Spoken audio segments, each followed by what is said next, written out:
اعوذ باللہ من الشیطان الرجیم بسم اللہ الرحمن الرحیم وَلَقَدْ خَلَقْنَا السَّمَاوَاتِ وَالْأَرْضَ وَمَا بَيْنَهُمَا فِي سِتَّةِ أَيَّامٍ، اور ہم نے آسمانوں اور زمین کو اور جو کچھ ان کے مابین ہے پیدا کیا 6 دنوں میں۔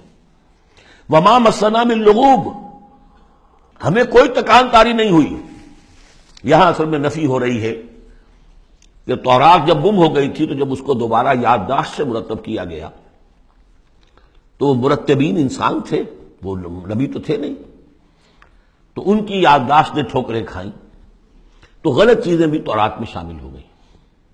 تو اس میں وہ بھی الفاظ آ گئے کہ اللہ نے آسمان اور زمین 6 دن میں پیدا کیے اور 7ویں دن اس نے آرام کیا، تھک گیا تھا نا۔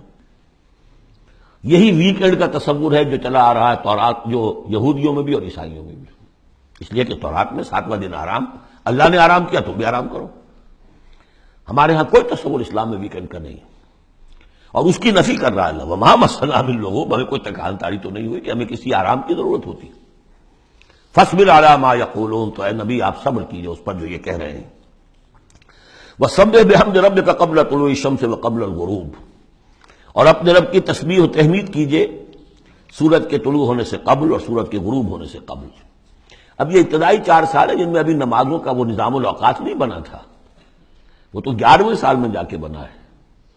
سورہ بنی اسرائیل میں جب نازل ہوئی ہے اور جب معراج ہوا ہے آپ کا، معراج میں یہ 5 وقتوں کا نماز کا نظام دیا گیا، اس وقت تک تو یہی ہے صبح و شام اللہ کا کچھ یاد ہو، یا اس سے پہلے جو ہے وہ رات بھر کھڑے رہو، 2/3 یا تہائی، کم سے کم 1/3 سب، وہ اور علیحدہ نظام تھا۔ تو قبل طلوع الشمس والی نماز ہی اب ہماری فجر کی نماز بن گئی ہے، اور قبل الغروب والی نماز اب ہماری عصر کی نماز بن گئی ہے۔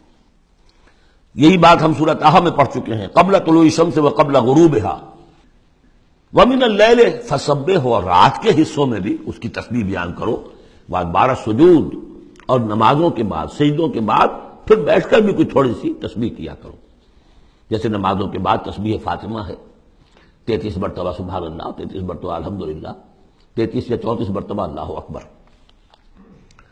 وَاسْتَمِعْ يَوْمَ يُنَادِ الْمُنَادِ مِن مَّكَانٍ قَرِيبٍ، اور کان لگا کر سنتے رہو، اس دن کے منتظر رہو جبکہ پکارنے والا پکارے گا بہت قریب کی جگہ سے۔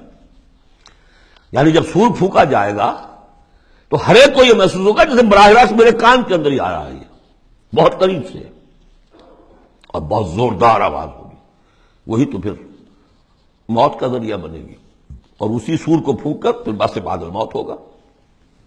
یہاں دوسرے کا ذکر ہے، یوم یسمعون الصیحۃ بالحق، جس دن کے وہ سنیں گے چنگھاڑ حق کے ساتھ۔ ذالک یوم الخروج، یہ ہے اب نکلنے کا دن۔ انا نحن نحیی و نمیت، ہم ہی زندہ رکھتے ہیں، ہم ہی موت وارد کرتے ہیں۔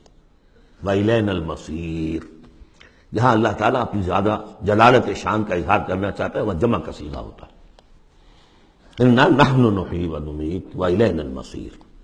یوم تشقق الارض عنہم سراعا، جس میں اس کی زمین پھٹے گی اور یہ اس میں تیزی سے نکلیں گے اس میں سے باہر۔ ذالک حشر علینا یسیر، یہ جمع کر دینا ہمارے لیے بہت آسان ہے، کوئی مشکل نہیں۔ نحن اعلم بما یقولون، اے نبی ہم خوب جانتے ہیں جو کچھ یہ کہہ رہے ہیں، یہ کہہ رہے ہیں یہ مجنون ہے، یہ کہہ رہے ہیں کہ یہ شاعر ہیں ساحر ہیں، شروع کی جو باتیں تھیں۔ وما انت علیہم بجبار، ہم نے آپ کو ان پر کوئی زور دے کر نہیں بھیجا ہے کہ زبردستی آپ انہیں حق کی طرف لے آئیں۔ فذکر بالقرآن من یخاف وعید، بس تذکیر کیجئے قرآن کے ذریعے سے ہر اس شخص کو کہ ذرا سا بھی جس کے اندر کوئی تھوڑی سی روح زندہ ہوگی اور احساس ہوگا، اخلاقی حس جو ہے مردہ نہ ہو چکی ہوگی، وہ ضرور سنے گا اور وہ آپ کی اس تذکیر سے فائدہ اٹھائے گا۔ اب یہاں نوٹ کر لیجئے، تذکیر بھی قرآن کے ذریعے سے، تبشیر قرآن کے ذریعے، انذار قرآن کے ذریعے، تبلیغ قرآن کی، تزکیہ نفس قرآن کے ذریعے، اور کس طرح امت نے اس قرآن سے اپنے آپ کو دور کیا ہے۔ صدق اللہ۔